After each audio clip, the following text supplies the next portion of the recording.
नमस्कार साथियों, आप सभी का फिर एक बार स्वागत है। सबसे पहले आप चैनल को शेयर कर दें, सब्सक्राइब कर दें, लाइक कर दें और बेल आइकन दबा लें जिससे आपको हर वीडियो का नोटिफिकेशन मिलता रहे। तो दोस्तों, हमारा चल रहा था भारतीय भूगोल। तो भारतीय भूगोल के अंतर्गत आज ये चौथा क्लास है जो है आपका भारत के बंदरगाह। दोस्तों, परिवहन को हम दो भागों में बांट सकते हैं। एक भाग होता है जल परिवहन और एक होता है भूमि परिवहन। तो आज जो भारतीय भूगोल के अंदर हम पढ़ने जा रहे हैं वो है जल परिवहन। जल परिवहन को दो भागों में बांटा जा सकता है, जैसे आपका आंतरिक जल परिवहन और बाह्य जल परिवहन। जो ये आज का टॉपिक है बंदरगाह, यानी भारत के जो बंदरगाह हैं ये बाह्य जल परिवहन का हिस्सा है। तो इसको स्टार्ट करते हैं बिना टाइम वेस्ट किए। सबसे पहले दोस्तों हम जानेंगे ये जो है बंदरगाह, ये प्राचीन समय से ही बंदरगाह जो है व्यापार के लिए एक सर्वश्रेष्ठ परिवहन माना गया है व्यापार की दृष्टि से। और करीब करीब चोल वंश और सातवाहन के समय पे जो बंदरगाह हैं इनसे जो व्यापार किया जाता था वो चरम सीमा पर था अपने। उसके बाद क्या किया गया कि अंग्रेजों के काल में सन 1854 में एक ब्रिटिश इंडिया स्टीम नेविगेशन की शुरुआत की गई या उसकी स्थापना की गई। उसी के चलते जहाजरानी जो परिवहन है भारत में उसकी शुरुआत जो है हो पाई। उसके बाद देखते हैं दोस्तों, भारत में करीब करीब 13 बड़े और 200 के लगभग छोटे बंदरगाह हैं। छोटे यानी आपके जो छोटे बंदरगाह होते हैं उन्हें बोला जाता है माइनर पोर्ट, और जो बड़े बंदरगाह हैं वो होते हैं मेजर पोर्ट। तो हम जो पढ़ने वाले हैं आज वो हैं भारत के बड़े बंदरगाह। वो बड़े बंदरगाह जो हैं इनको बड़ा क्यों कहा गया है? इनको व्यापार की दृष्टि से इनको बड़ा कहा गया है। और इन पर जो आप देख सकते हो कि इन पर जो बिजिएस्ट होने के कारण, यानी इन पर ज़्यादा से ज़्यादा व्यापार किया जाता है। 13 जो बड़े बंदरगाह हैं, बाकी जो और छोटे मोटे बंदरगाह हैं उनमें भी कुछ ऐसे बंदरगाह हैं जिनसे व्यापार किया जाता है। तो आज जो हम पढ़ने वाले हैं वो है 13 बड़े बंदरगाह। 13 बड़े बंदरगाहों में से सर्वाधिक जो बंदरगाह स्थित हैं वो है तमिलनाडु में। तमिलनाडु आपका यहाँ पर पड़ता है, ये है राज्य तमिलनाडु, और यहीं पर 3 जो बंदरगाह हैं वो यहीं पर स्थित हैं। उसके बाद आगे चलते हैं। छोटे बंदरगाहों में अगर देखा जाए तो छोटे बंदरगाहों में दोस्तों सबसे ज़्यादा कहाँ पर स्थित है? महाराष्ट्र में। करीब करीब 50 से 53-55 के आसपास जो बंदरगाह हैं छोटे बंदरगाहों में से वो कहाँ स्थित हैं? महाराष्ट्र में। उसके बाद आगे चलते हैं।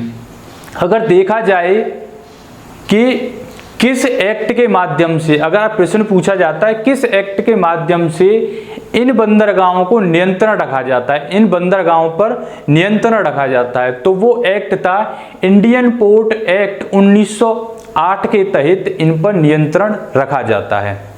उसके बाद किस मंत्रालय के अंतर्गत इनका संचालन किया जाता है, ये प्रश्न भी पूछ लिया जाता है कि किस मंत्रालय के अंतर्गत इन बंदरगाहों का जो संचालन है वो किया जाता है। तो वो है जहाजरानी मंत्रालय, यानी केंद्रीय जहाजरानी मंत्रालय।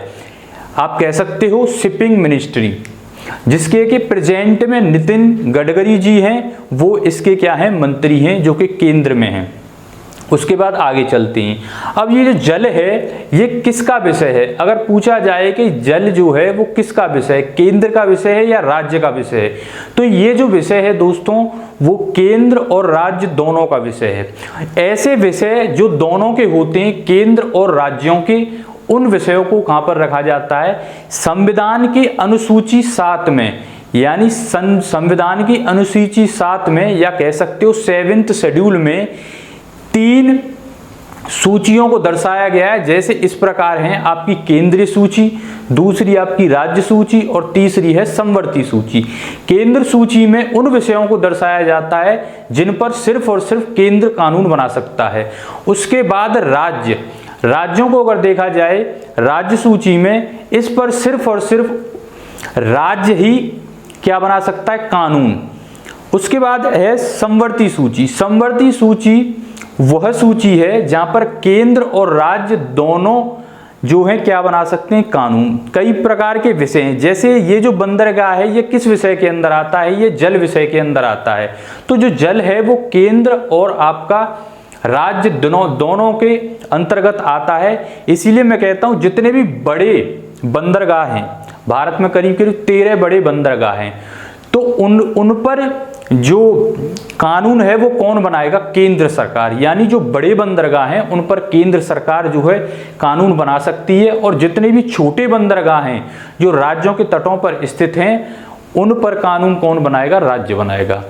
यदि वाद या विवाद की स्थिति पैदा होती है, मानकर चलिए केंद्र में और राज्य में विवाद की स्थिति पैदा होती है, तो उस जगह पर केंद्र का ही जो फैसला होगा वो मान्य होगा। इतनी बातें हमने जानी। उसके बाद आगे की तरफ चलते हैं।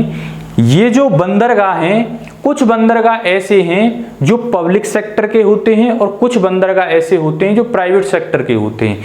जैसे मैं आपसे कहूं कि कुछ बंदरगाह ऐसे हैं जो सार्वजनिक क्षेत्र के हैं और कुछ ऐसे हैं कैसे निजी क्षेत्र के हैं। जैसे सार्वजनिक क्षेत्र में के जो बंदरगाह होते हैं वो गवर्नमेंट के कंट्रोल में होते हैं, लेकिन उसी दूसरा आपने देखा जो निजी क्षेत्र के जो बंदरगाह होते हैं वो बंदरगाह किसी प्राइवेट जो भी ग्रुप होते हैं, जैसे मैं कहूँ आपसे टाटा ग्रुप है, अडानी ग्रुप है, ये इनके कंट्रोल में होते हैं। तो इस प्रकार देखा हमने जो सार्वजनिक क्षेत्र के बंदरगाह और कुछ बंदरगाह किसके होते हैं? निजी क्षेत्र के बंदरगाह। उसके बाद आगे देखते हैं। बंदरगाह दो प्रकार के होते हैं, एक होते हैं आपके प्राकृतिक बंदरगाह, दूसरे होते हैं कृत्रिम बंदरगाह यानी नेचुरल बंदरगाह, और दूसरे होते हैं आर्टिफिशियल बंदरगाह। तो इस तरीके से हमने देखा। अब आगे की तरफ देखते हैं। भारत के पास करीब करीब अगर देखा जाए तो 7516 किलोमीटर समुद्री तट है। कितना? काफी लंबा जो समुद्री तट है भारत के पास। जैसे यहां से देखा जाए गुजरात से लेकर गुजरात, महाराष्ट्र, उसके बाद गोवा, तमिलनाडु, और यहाँ पे ये केरल, यहाँ पे था कर्नाटक, केरल, तमिलनाडु, आंध्र प्रदेश, उड़ीसा, और यह है पश्चिम बंगाल। तो इन सभी के पास क्या है? समुद्री तट। जहां समुद्री तट होगा वहीं पर क्या होगा दोस्तों? वहीं पर आपके स्थित होंगे बंदरगाह। तो करीब करीब अगर देखा जाए तो 7516 किलोमीटर भारत के पास समुद्री सीमा है, जिसमें से 7516 मैं बता रहा हूं द्वीपों सहित। यहां पर एक द्वीप समूह पड़ता है। इससे पहले हम ऑलरेडी क्लास ले चुके हैं किसका? आइलैंड्स यानी द्वीपों का।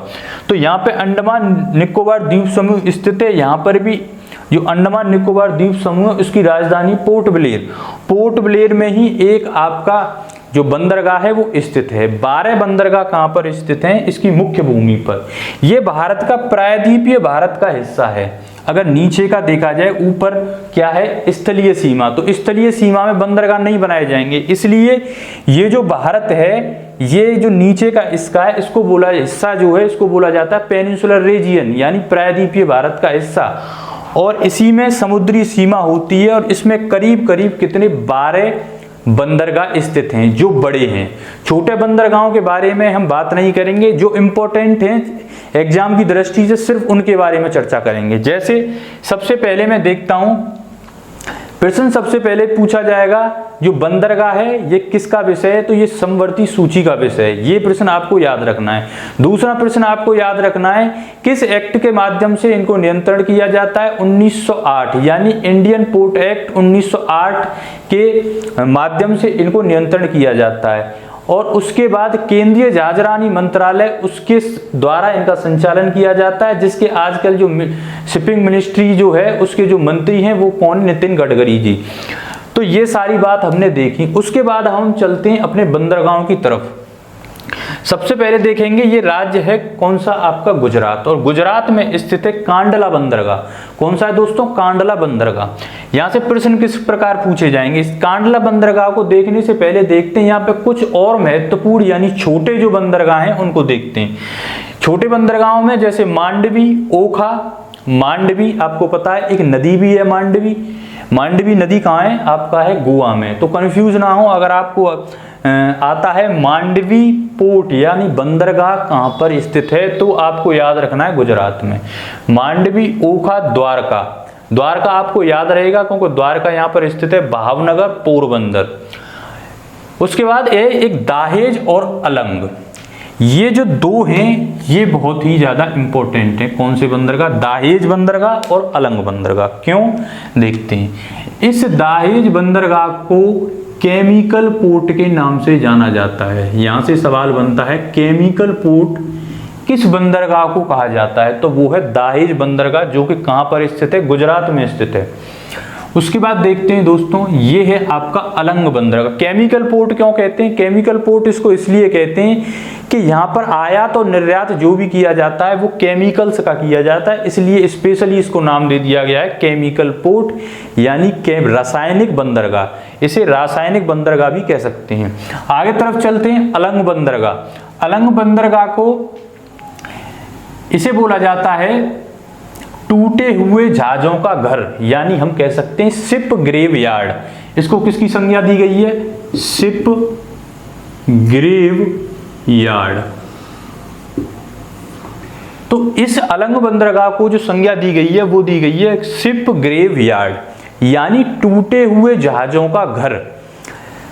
मान के चलिए यदि प्रश्न पूछा जाता है पूरे विश्व में टूटे हुए जहाजों का घर मतलब सबसे बड़ा घर पूरे विश्व के अंदर, तो वो कहां पर है? अलंग बंदरगाह पर स्थित है। तो इस तरीके से प्रश्न पूछा जाएगा अलंग बंदरगाह से। तो ये दो मोस्ट इंपॉर्टेंट हैं, ये कम से कम 10 परीक्षाओं में ये दोनों प्रश्न पूछे गए हैं और इसी तरीका के जो प्रश्न है एग्जाम में पूछे जाते हैं। आगे तरफ देखते हैं कांडला बंदरगाह। ये बड़े बंदरगाहों में से है। हमने बताया था 13 बड़े बंदरगाह हैं, जिनमें से 6 पश्चिमी तट पर स्थित हैं और 6 आपके पूर्वी तट पर स्थित हैं। तो 13 बंदरगाहों में से पहला है कांडला बंदरगाह। तो कांडला बंदरगाह को सबसे पहले कहेंगे ये कहां पर स्थित है? ये स्थित है गुजरात में। इसे ज्वारीय बंदरगाह यानी टाइडल पोर्ट के नाम से भी जाना जाता है। क्यों?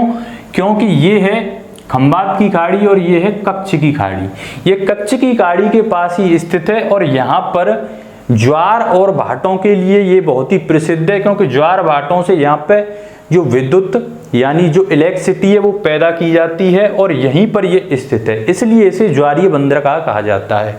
उसके बाद आगे चलते हैं। यह देश का पहला फ्री ट्रेड जोन है। ये मोस्ट इंपोर्टेंट क्वेश्चन है, यहाँ आप स्टार मार सकते हो कि भारत का वो कौन सा बंदरगाह है जिसे फ्री ट्रेड जोन कहा जाता है, यानी मुक्त व्यापार क्षेत्र। क्या इसे हिंदी में अगर कहेंगे तो क्या कहेंगे? मुक्त व्यापार क्षेत्र। तो देश का पहला free trade zone. Free trade zone का मतलब ये होता है कि यहाँ पर कोई भी आकर व्यापार कर सकता है, फ्री ट्रेड जोन। तो ये भारत का पहला है ऐसा। उसके बाद आगे की तरफ देखते हैं दोस्तों, आगे दिया हुआ है ये एशिया का पहला ईपीजेड। ईपीजेड का मतलब क्या है? Export promote zone. Export promote zone इसका मतलब क्या है? एक्सपोर्ट प्रमोट जोन का मतलब दोस्तों ये है, इसका मेनली जो है एक्सपोर्ट प्रमोट जोन का मतलब ये है, भारत सरकार ने एक ऐसा बंदरगाह बनाया कांडला बंदरगाह, यहाँ से ज्यादा व्यापार हो। क्या हो? ज्यादा से ज्यादा व्यापार हो, और व्यापार जब ज्यादा से ज्यादा अंतरराष्ट्रीय व्यापार ज्यादा से ज्यादा होगा तो क्या होगा? तो अंतरराष्ट्रीय जो करेंसी है, जैसे हमारे यहाँ की जो करेंसी है वो रुपीज है, और भारत में अगर भारत के बाहर अगर देखा जाए तो भारत के बाहर अगर आप देखोगे तो जो करेंसी है वो डॉलर होगी, कहीं येन होगी, अगर चीन की देखी जाए तो इस तरीके की करेंसी का ज्यादा से ज्यादा क्या करना? भंडारण करना भारत के अंदर। इसका मेन पर्पस ये था, क्योंकि अगर भारत के बाहर आप क्या करोगे? व्यापार करोगे तो वहां वैल्यू किसकी होगी? फॉरेन करेंसी की वैल्यू होगी, बाहर के पैसे की ज्यादा वैल्यू होगी, जैसे डॉलर वगैरह हैं इनकी ज्यादा वैल्यू होती है वहां पर। तो इस क्षेत्र को ईपीजेड इसलिए कहा गया कि ज्यादा से ज्यादा इस क्षेत्र में व्यापार किया जाए और ज्यादा से ज्यादा प्रमोट किया जाए, तो इसी वजह से इसको बोला जाए एशिया का पहला ईपीजेड। लेकिन आज इसको ईपीजेड न कहकर एसईजेड कहा जाता है। क्या कहा जाता है? SEZ, special economic zone. क्या कहा जाता है? Special economic zone. इसका नाम कब बदला गया था ईपीजेड से एसईजेड? 1965 में। ये आपको पॉइंट याद रखने हैं कांडला बंदरगाह के अंतर्गत। तो यहाँ पे कांडला बंदरगाह जो है वो खत्म होता है और जितने भी गुजरात के जो मेनली बंदरगाह थे वो यहाँ पर समाप्त होते हैं। आगे हम देखते हैं एक बंदरगाह स्थित है जिसका नाम है मुंबई बंदरगाह और हावा सेवा बंदरगाह, न्यावा सेवा बंदरगाह। यानी मुंबई बंदरगाह जो है ये भारत का सबसे बड़ा बंदरगाह है और ये प्राकृतिक बंदरगाह है, भारत का सबसे बड़ा बंदरगाह। सबसे बड़ा का मतलब ये है सबसे ज्यादा बिजीएस्ट। दूसरा, सर्वाधिक व्यापार की दृष्टि से भी ये सबसे बड़ा बंदरगाह है, व्यापार की दृष्टि से सबसे बड़ा बंदरगाह। और ऐसे प्रश्न आए कि सबसे बड़ा बंदरगाह, तो वो कौन सा है? मुंबई बंदरगाह। तो ये आपको याद रखना है। करीब करीब 1/5 जो व्यापार है वो इसी बंदरगाह से होता है, बंबई बंदरगाह से। उसके बाद बंबई बंदरगाह जो है इसको, मुंबई बंदरगाह को अगर देखा जाए तो मुंबई बंदरगाह इन सभी बंदरगाहों में अगर देखा जाए तो मुंबई बंदरगाह जो है सबसे ज्यादा प्रदूषित बंदरगाह है। प्रश्न पूछा जाए कि सभी भारत में अगर देखा जाए तो सबसे ज्यादा जो प्रदूषित बंदरगाह है वो कौन सा है? मुंबई बंदरगाह सबसे बड़ा है, सर्वाधिक व्यापार यहीं से किया जाता है। भारत का प्रवेश द्वार, मोस्ट इंपोर्टेंट क्वेश्चन ये है, किस बंदरगाह को संज्ञा दी गई है कि ये भारत का प्रवेश द्वार किस बंदरगाह को कहा गया है? उसके बाद सबसे ज्यादा प्रदूषित बंदरगाह कौन सा है? वही यही है। एक पॉइंट और था कांडला बंदरगाह में। अगर कांडला बंदरगाह में देखा जाए तो उत्तर भारत का जो व्यापार है, उत्तर भारत का जो व्यापार है वो कहां से संचालन किया जाता है? कांडला बंदरगाह से। पूरे उत्तर भारत का जो व्यापार है, आपको पता है ये जो जल मार्ग जो है, जल परिवहन जो है, इसका जो ट्रांसपोर्टेशन यानी जो परिवहन का जो खर्चा है वो सबसे कम होता है। जैसे आपका रेल परिवहन है, सड़क परिवहन है और उसके अलावा कई सारे परिवहन है, उन सब में सबसे सस्ता जो परिवहन पड़ता है वो यही है। इस वजह से जब अंतर्राष्ट्रीय व्यापार करना होता है राज्यों को तो वो जो हैं बंदरगाहों के माध्यम से ही करते हैं। तो कांडला बंदरगाह एक और इम्पोर्टेंट पॉइंट है, जो उत्तर भारत का जितना भी अंतर्राष्ट्रीय व्यापार होता है वो किस बंदरगाह के अंतर्गत होता है? कांडला बंदरगाह का। मुंबई बंदरगाह देखा सबसे ज्यादा प्रदूषित भारत का प्रवेश द्वार। उसके बाद आगे चलते हैं। आगे एक और बंदरगाह है न्यावा सेवा बंदरगाह। अब इस मुंबई बंदरगाह जो था सबसे ज्यादा बिजीएस्ट माना जाता था। इसके दबाव को कम करने के लिए एक बंदरगाह और बनाया गया जिसका नाम है न्यावा सेवा बंदरगाह। तो इस यानी नई सेवा, न्यावा सेवा का मतलब क्या हो गया? नई सेवा यानी न्यू मॉडलाइजेशन, इसको विकसित किया गया। कैसा विकसित किया गया? इसका आधुनिकीकरण किया गया। आधुनिकीकरण में नई नई टेक्नोलॉजियों के साथ इस बंदरगाह को बनाया गया और मुंबई बंदरगाह के दबाव को कम करने के लिए। तो इस न्यावा सेवा बंदरगाह को हम बोलते हैं जवाहरलाल नेहरू बंदरगाह भी इसे बोला जाता है। तो इसका अन्य नाम क्या है? जवाहरलाल नेहरू बंदरगाह। ऐसे यहाँ पर एक बंदरगाह था, पढ़ा था अभी, कांडला बंदरगाह। कांडला बंदरगाह को हम एक नाम से और जानते हैं जिसका नाम है दीनदयाल बंदरगाह। मोस्ट इंपोर्टेंट पॉइंट है ये भी कि दीनदयाल पोर्ट ट्रस्ट के अंतर्गत आता है ये कांडला बंदरगाह, इसी वजह से इसको बोल दिया जाता है दीनदयाल बंदरगाह। उसके बाद आगे ये हो जाता है आपका जवाहरलाल नेहरू, ठीक है। ये मुंबई का सहायक बंदरगाह है, मुंबई का न्यावा सेवा। आधुनिकीकरण से लैस है यानी मॉडर्नाइजेशन से लैस है। ये भारत का सबसे बड़ा कंटेनर बंदरगाह। ये जो संज्ञा वाले जितने भी क्वेश्चन है ना, बस यही पूछे जाते हैं एग्जाम में। बंदरगाह से अगर क्वेश्चन पूछा जाएगा, जितनी भी संज्ञा दी गई हैं, भारत का प्रवेश द्वार, देश का पहला फ्री ट्रेड जोन, एशिया का पहला EPZ, अब यहाँ पे दिया हुआ है, इसमें जवाहरलाल नेहरू बंदरगाह जो है भारत का सबसे बड़ा कंटेनर बंदरगाह। तो वो कौन सा है? न्यावा सेवा बंदरगाह। ये आपको याद रखना है, भारत का सबसे बड़ा कंटेनर बंदरगाह। उसके बाद गोवा में एक और बंदरगाह पड़ता है बड़ी बंदरगाहों में, जिसका नाम है मर्मागोवा बंदरगाह। अब इस बंदरगाह ये जो कहाँ पर स्थित है? ज्वारी नदी के मुहाने पर। एक नदी है जिसका नाम है ज्वारी, और एक थी मैंने बताया था आपको मांडवी नदी, वो भी कहाँ पड़ती है? यहीं पर। तो ज्वारी नदी जब समुद्र में जाकर मिलती है तो उसके मुहाने पर ही स्थित है मर्मागोवा बंदरगाह। और ये मुख्य रूप से इसका मतलब किसका व्यापार किया जाता है? इस लो अयस्क यानी आयरन ओर का जो व्यापार है वो मर्मागोवा से किया जाता है। कहाँ के लिए किया जाएगा? मान के चलिए ये भारत का पश्चिमी तट है और पश्चिमी तट की तरफ देखो, इधर क्या है? अरब की खाड़ी, सॉरी अरब सागर, और अरब सागर के ऊपर क्या है? अरब खाड़ी। और उसी में क्या है? बहुत सारे देश हैं, जैसे इराक है, ईरान है, कुवैत वगैरह जितने भी देश हैं, यूएई, इन सब में व्यापार किया जाता है इसी मर्मागुआ बंदरगाह के द्वारा। आगे तरफ चलेंगे, आगे तरफ एक बंदरगाह मिलेगा जिसका नाम है न्यू मंगलौर। मर्मागुआ देख लिया, उसके बाद है न्यू मंगलौर बंदरगाह। न्यू मंगलौर बंदरगाह जो है दोस्तों, उसको हम देखेंगे तो ये कहाँ पर स्थित है, ये स्थित है आपका कर्नाटक में। कहाँ पर, कर्नाटक में। अब मर्मागुआ के बाद न्यू मंगलौर ये भी स्थित है, ये भी किसके लिए फेमस है, ये है लौह अयस्क के लिए। अब देखो यहाँ पर एक खान है जिस खान का नाम है बाबा बूदन और कुद्रेमुखी खान। बाबा बूदन, यहाँ पर डेक्कन ट्रैप है, डेक्कन ट्रैप यानी दक्कन का जो ट्रैप है, यहाँ बेसाल्ट चट्टानें पाई जाती हैं, उन्हीं के अंदर बाबा बूदन और कुद्रेमुखी खान पाई जाती हैं, और वहीं से निकाला जाता है देश का 27 से 28 से 30% जो आयरन ओर है वो कहाँ से निकलता है, वो यहीं से निकलता है कुद्रेमुखी खान से।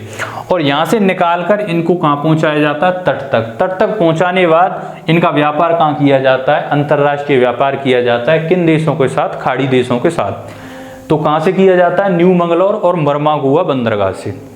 ये आपको याद रखना है। उसके बाद आगे की तरफ चलते हैं।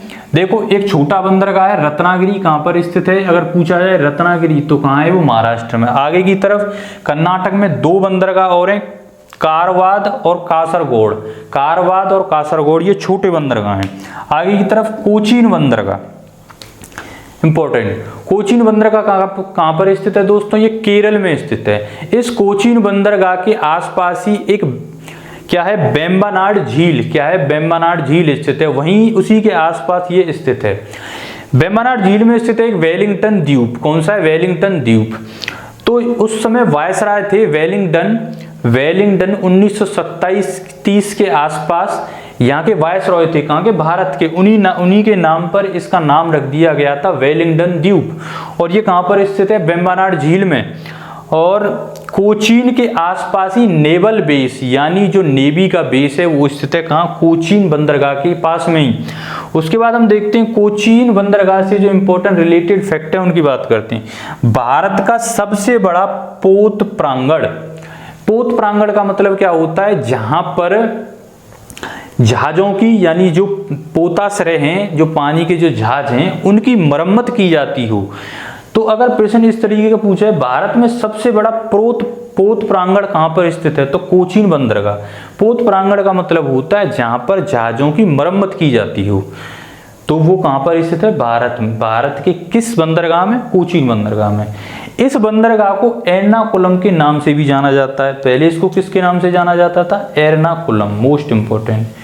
कई ऐसे बंदरगाह हमने देखे जिनके नाम कुछ, उनका नाम कुछ और भी है। जैसे कांडला बंदरगाह के नाम देखा था दीनदयाल, इसका देखा था जवाहरलाल नेहरू बंदरगाह। उसके बाद एक और देख लिया हमने क्या, एर्नाकुलम बंदरगाह। तो इस तरीके के प्रश्न जो हैं परीक्षा में पूछे जाते हैं।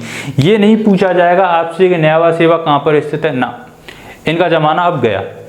ठीक है, तो इस तरीके से फिर मसाले का व्यापार केंद्र था यहाँ पर। कोचीन बंदरगाह किसके लिए फेमस था, मसाले के व्यापार के लिए। जैसे कॉफी है, काली मिर्च, ये सारी चीज कहाँ से व्यापार किया जाता है, केरल बंदरगाह से इनका व्यापार किया जाता है। अरब सागर की रानी किसे कहा जाता है, अरब सागर की रानी इसी बंदरगाह को कहा जाता है। तो इसको भी संज्ञा दी गई है। अरब सागर की रानी किस बंदरगाह को कहा जाता है, इसी कोचीन बंदरगाह को कहा जाता है। तो ये 6 बंदरगाह हमने देखे, कांडला बंदरगाह, मुंबई बंदरगाह, उसके बाद न्यावा सेवा, मर्मागुआ, न्यू मंगलौर, कोचीन। अब इस केरल में कुछ और बंदरगाह हैं, जैसे कनानूर बंदरगाह, कोझिकोड, कालीकट बंदरगाह, क्यूलोन और एलेप्पी बंदरगाह। ये कुछ छोटे और बंदरगाह हैं जो एग्जाम की दृष्टि से इंपॉर्टेंट होते हैं। आपसे ये नहीं पूछेगा कोचीन बंदरगाह कहाँ पर स्थित है, पूछ सकता है एलेप्पी बंदरगाह कहाँ पर स्थित है। इसके बारे में मुझे लगता है बहुत ही कम लोगों को पता होगा। तो इस तरीके के जो प्रश्न है वो एग्जाम में उठाए जाते हैं। अब देखते हैं पश्चिमी तट के जो भी बंदरगाह हैं उनको। सबसे पहले हम देखते हैं तूतीकोरिन बंदरगाह। मैं इसको थोड़ा रफ कर लेता हूं, इसका स्क्रीनशॉट ले लीजिए आप।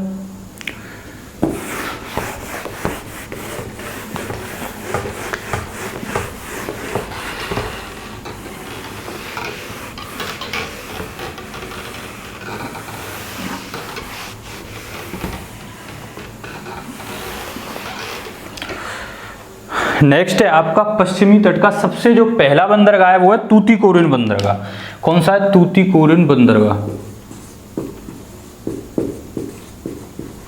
ओके फ्रेंड्स, ये जो लिखा हुआ बंदरगाह वाला नगर, ये भी एक संज्ञा है। किसकी संज्ञा है? इसको आप याद रखिए। जो न्यू मंगलौर बंदरगाह है इसको बोला जाता है बंदरगाह वाला नगर, बंदरगाहों वाला नगर। ये भी एक संज्ञा है, ये मैं आपको नहीं बताया था, अब इसको बता दिया, इसको ध्यान रखना। उसके बाद तूतीकोरिन की बात करते हैं। तूतीकोरिन कहाँ पर स्थित है? तमिलनाडु में। सबसे पहली बात, इस तूतीकोरिन को चिदंबरम पिल्ले के नाम से भी जाना जाता है। क्या? चिदंबरम पिल्ले बंदरगाह के नाम से भी जाना जाता है। उसके बाद इसका मुख्य, जहाँ से जो व्यापार किया जाता है वो किया जाता है कोयले का। देखो, कोयले की सबसे ज्यादा अच्छी किस्म का कोयला किसको माना जाता है? एंथ्रासाइट। किसको माना जाता है? एंथ्रासाइट। उसके बाद होता है बिटुमिनस कोयला, फिर उसके बाद लिग्नाइट और उसके बाद पीट। 4 तरीके के कोयले होते हैं। सबसे पहले होता है एंथ्रासाइट, एंथ्रासाइट के बाद होता है आपका बिटुमिनस प्रकार का, बिटुमिनस। उसके बाद होता है आपका लिग्नाइट, देन उसके बाद होता है पीट। कौन सा है? पीट। तो ये 4 किस्म के कोयले होते हैं। सबसे उच्च कोटि का कोयला कौन सा होता है? एंथ्रासाइट।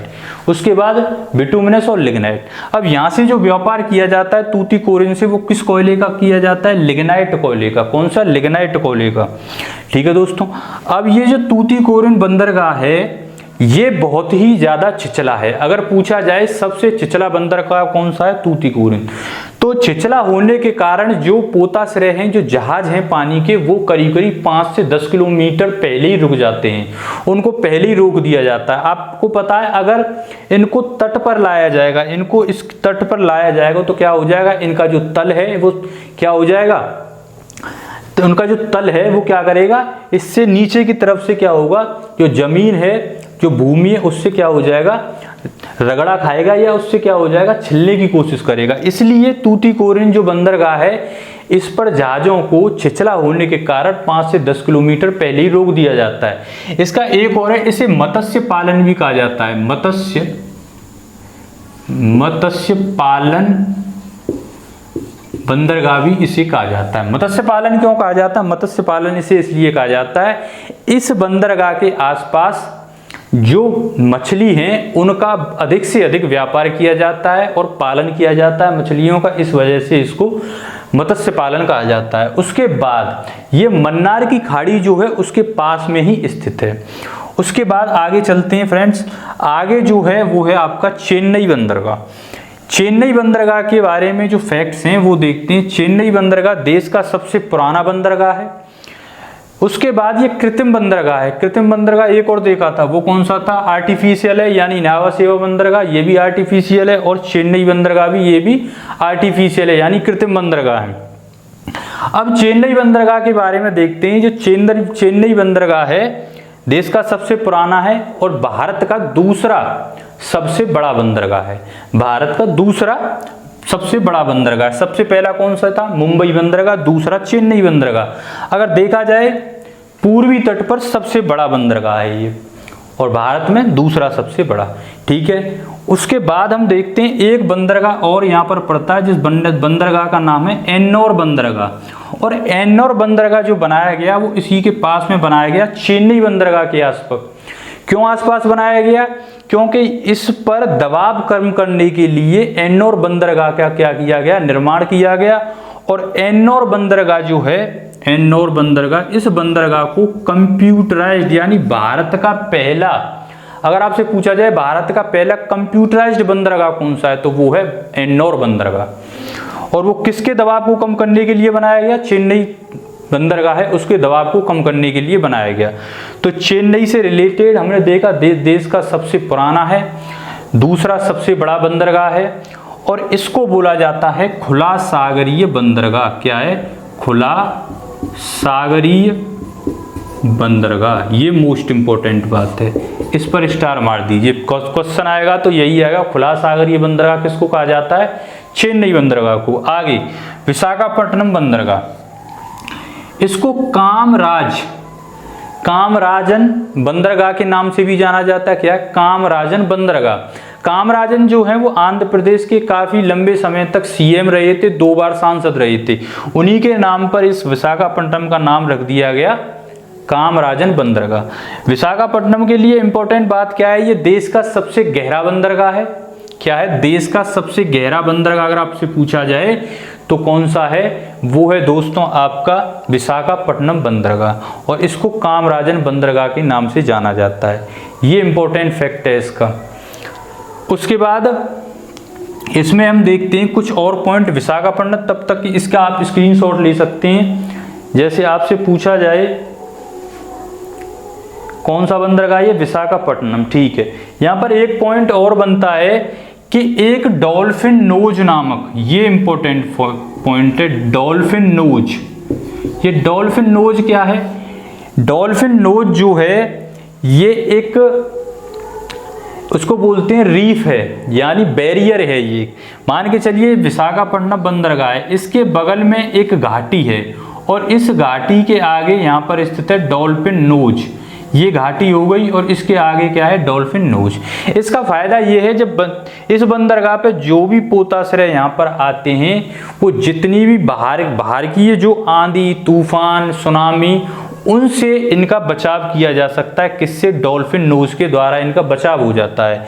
क्योंकि जब यहाँ से ज्वार भाटे या किसी प्रकार का सुनामी आती है वो इस बैरियर के जरिए, डॉल्फिन नोज के जरिए क्या हो जाते हैं? रुक जाते हैं, जिससे जो पोताश्रय हैं वो सेफ होते हैं, यानी उनका किसी प्रकार का नुकसान नहीं होता। इस वजह से ये विशाखापट्टनम इंपॉर्टेंट है डॉल्फिन नोज की वजह से। सबसे गहरा बंदरगाह है।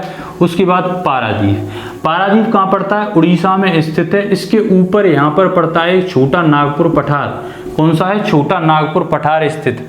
ये खनिज संपदा की दृष्टि से बहुत ही ज्यादा क्या है? समृद्ध है। कौन सा वाला क्षेत्र? ये क्षेत्र है कौन सा? आपका छोटा नागपुर का पठार। अब यहाँ पे कई प्रकार के खनिज जो संपदा है वो पाए जाते हैं, जैसे लोयस के, टंगस्टन हैं, जो भी आपके महत्वपूर्ण जितने भी खनिज है वो यहीं पर पाए जाते हैं। भारत के 60% खनिज। तो यहाँ से पारादीप से क्या है? इस जगह से इनको निकाला जाता है। निकालने के बाद पारादीप जो पोर्ट है बंदरगाह, वहां लाया जाता है और यहाँ से जापान के लिए क्या किया जाता है? एक्सपोर्ट इंपोर्ट किया जाता है। कहाँ से? पारादीप। पारादीप कहाँ पर है? उड़ीसा में स्थित है। देखो यहाँ पर आंध्र प्रदेश में कुछ और छोटे बंदरगाह थे, जैसे मैं कहूँ आपसे मछलीपट्टनम, नागपट्टनम, वो कहाँ है? आंध्र प्रदेश में स्थित है। नागपट्टनम कहाँ है? यहाँ पर स्थित है आपका तमिलनाडु में, नागपट्टनम। और यहाँ पर एक और बंदरगाह है जिस बंदरगाह को बोला जाता है कराईकल बंदरगाह, वो भी कहाँ है? आपका तमिलनाडु में। और मछलीपट्टनम कहाँ पर स्थित है? विशाखापट्टनम में। ऐसे यहाँ पर पारादीप है उड़ीसा में। उड़ीसा में एक बंदरगाह और है गोपालपुर बंदरगाह। कौन सा है? गोपालपुर बंदरगाह। तो ये आपको याद रखना है। यहाँ से जापान के लिए क्या किया जाता है? व्यापार किया जाता है। कहाँ से? पारादीप से। उसके बाद 2 बंदरगाह और बचते हैं, एक हल्दिया बंदरगाह और कोलकाता बंदरगाह। हल्दिया बंदरगाह जो स्थित है वो तट पर स्थित है, लेकिन ये जो बंदरगाह है कोलकाता, ये नदी है एक हुगली नदी। यहाँ से गंगा नदी बहकर आती है, उसी की एक शाखा है हुगली, और हुगली पर ही स्थित है कौन सा बंदरगाह? कोलकाता बंदरगाह। कोलकाता के आगे ही इस नदी के मुहाने पर स्थित है हल्दिया बंदरगाह। तो ये 2 बंदरगाह हैं। कोलकाता बंदरगाह को श्यामा प्रसाद मुखर्जी के नाम से भी जाना जाता है। किसके नाम से? श्यामा प्रसाद मुखर्जी के नाम से। ये आपको सभी जितने भी क्वेश्चन मैंने आपको बताए, जितनी भी संज्ञा दी गई हैं, जितने भी नाम परिवर्तित हुए, इन सबको एक जगह नोट डाउन कीजिए और वहीं से आपका जो प्रश्न है अगर पूछा जाएगा बंदरगाह से तो यहीं से पूछा जाएगा। ये आपको याद रखना है। उसके बाद व्यापार का पूर्वी द्वार भी कहा जाता है इन बंदरगाह को। क्या? व्यापार का पूर्वी द्वार। अगर पूछा जाए व्यापार का पूर्वी द्वार किस बंदरगाह को कहा जाता है तो वो किसको कहा जाता है? कोलकाता बंदरगाह को। तो ये बंदरगाह आपको याद रखनी। कोलकाता बंदरगाह और हल्दिया बंदरगाह का एक सहायक बंदरगाह भी है, उसे क्या बोला जाता है? Diamond harbour. क्या है? डायमंड हार्बर बंदरगाह। तो इन दोनों, इसे बोला जाता है नदीय बंदरगाह। किसको बोला जाता है नदीय बंदरगाह? कोलकाता बंदरगाह को नदीय बंदरगाह बोला जाता है, क्योंकि ये नदी पर स्थित है, इसलिए इसको नदीय बंदरगाह, रिवराइन पोर्ट। ठीक है, तो ये आपको याद रखना है। यहाँ से व्यापार किया जाता है किस? न्यूजीलैंड और ऑस्ट्रेलिया के लिए। न्यूजीलैंड और ऑस्ट्रेलिया के लिए व्यापार किया जाता है। देखो यहाँ पर है ये गंगा नदी। गंगा नदी में कौन सा नेशनल वाटर हाईवे, पहला नेशनल वाटर हाईवे कहाँ पर स्थित है? आपका गंगा नदी में है। और अंदर से यहीं से सामान लाया जाता है जहाज़ों पर लाद कर, और वो कहाँ कौन से पोर्ट तक लाया जाता है? कोलकाता पोर्ट तक, और यहीं से अंतर्राष्ट्रीय व्यापार किया जाता है। आपको पता है कि जो बंदरगाह हैं इनका एक समग्र बंदरगाहों का एक आर्थिक विकास में, भारत के आर्थिक विकास में बहुत ही महत्वपूर्ण योगदान है। तो अगर देखा जाए तो ये जो बंदरगाह हैं अभी काफ़ी लंबे समय से लेकिन जो बंदरगाह भारत में हैं वो इतने ज़्यादा विकसित नहीं है, इतने ज़्यादा डेवलप नहीं है, उनका आधुनिकीकरण नहीं किया गया है, यानी मॉडर्नाइजेशन नहीं किया गया है उनका। तो यहाँ जो बंदरगाह हैं अब उनको किया जा रहा है। जैसे मैं आपसे कहूँ कुछ इंपॉर्टेंट बातें हैं, जैसे एग्जाम में पूछ लिया जाता है प्रोजेक्ट सागरमाला किससे संबंधित है, प्रोजेक्ट उन्नति किससे संबंधित है, तो इस तरीके के प्रश्न पूछ जाते हैं। दो प्रोजेक्ट चलाए जा रहे हैं, एक है प्रोजेक्ट सागरमाला और एक है प्रोजेक्ट उन्नति। ठीक है, प्रश्न पूछा जाएगा आपसे प्रोजेक्ट सागरमाला किससे संबंधित है, तो वो बंदरगाहों से संबंधित है। दूसरा प्रोजेक्ट उन्नति किससे संबंधित है, वो बंदरगाहों से संबंधित है। उसी में आपको अगर देखा जाए ये जो सागरमाला प्रोजेक्ट है ये शुरुआत की गई थी इसकी अटल बिहारी वाजपेयी के टाइम पे। जब अटल बिहारी वाजपेयी की सरकार थी उस समय पे इसकी शुरुआत की गई थी सागरमाला प्रोजेक्ट की। उसके बाद कांग्रेस सरकार आती है, 2003 में इसकी शुरुआत की गई थी। उसके बाद 2005 में क्या होता है, सरकार आती है कांग्रेस की, उसके बाद इसका नाम चेंज कर दिया जाता है। नाम क्या रख दिया जाता है इस बंदरगाह का दोस्तों नाम रख दिया जाता है आपका, अगर देखा जाए तो इस बंदरगाह का नाम रख दिया जाता है नेशनल मैरीटाइम, क्या है, नेशनल मैरीटाइम डेवलपमेंट प्रोग्राम। क्या रख दिया जाता है, नेशनल